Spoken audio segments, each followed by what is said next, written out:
High বন্ধুরা, দেখো তো, বলো তো এইটা কি রান্না করছি আমি। এই দেখো, আমি এটা বেরেস্তা করেছি। তো এটা সবাই জানো। তো পেঁয়াজটাকে একটু লাল লাল করে ভেজে নিয়েছি। এই দেখো, আমি আগে মাংসটা ভেজে নিয়েছি। তো মাংসটা একটু হালকা মানে বাদামিও কালার রাখিনি, মানে কি বলবো, লাল যাকে বলে, মানে পুরো। এটাতে আমি একটু টক দই গুলে রেখেছি। তো টক দইটা আমি লাস্টে দেবো। এখানে গরম মশলা রেখেছি, যেটা আমি ভাত করার সময় দেবো। আর এখানে একটু বিরিয়ানি মশলা আছে, এটা আমি লাস্টে দেবো। তারপর আমি যখন সাজাবো, তো তোমাদেরকে অতি অবশ্যই দেখাবো যে আমি কীরকমভাবে সাজাচ্ছি। আর যদি সেটা আমি সম্ভব হয়, যদি না দেখাতে পারি, তো আমি কীরকম কী হচ্ছে, মানে আমি তখন তোমাদেরকে অতি অবশ্যই শেয়ার করব।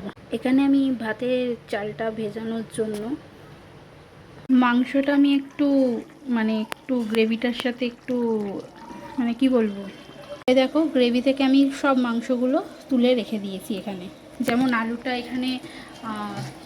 এখানে আলুটা আমি তুলে রেখেছি। তো তেমনি আমি একটুখানি মাংসটাও একটু মশলার সাথে ভালো করে ফুটিয়ে নিয়ে, তো আমি মাংসটাও তুলে রেখেছি। তো এই গ্রেভিটা একটু জলটা শুকনো হয়ে গেলে, হালকা তেলটা একটু আর একটু ছেড়ে এলে, তো আমি গ্যাসটা অফ করে দেবো। গ্যাসটা অফ করে দিয়ে এবার যে হাঁড়িতে, এই হাঁড়িতে আমি সাজাবো বিরিয়ানিটা, তো এটাতে আমি দিয়ে দেবো। আর তারপরে চালটা দিইনি, এখনও ভালো করে ফুট ধরেনি। তো চালটা ভালো করে মানে ফোটাবো যেহেতু, তার জন্য আমাকে এখানে জলটা একটু টকবগিয়ে গরম করতে হবে। টকবগিয়ে এলেই আমি চালটা দিয়ে দেবো। তো এটা হচ্ছে, গ্রেভিটাও শুকিয়ে যাক। তো আমি সাজাবো যখন, তোমাদের সাথে অতি অবশ্যই শেয়ার করবো যে আমি কিভাবে সাজাচ্ছি।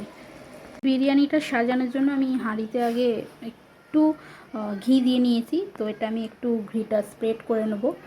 তো এরপরে আমি স্তরে স্তরে সব গ্রেভিটা, আলু মাংস দিয়ে, তারপর চালটা দিয়ে, দুধটা ঢেলে দিয়ে, দুধের যে মিশ্রণটা করেছি সেটা দিয়ে, মশলা ঢেলে দিয়ে, গোলাপ জল, কেওড়া জল দিয়ে, রং দিয়ে আমি এটা দমে বসিয়ে দেবো 1 ঘন্টার জন্য।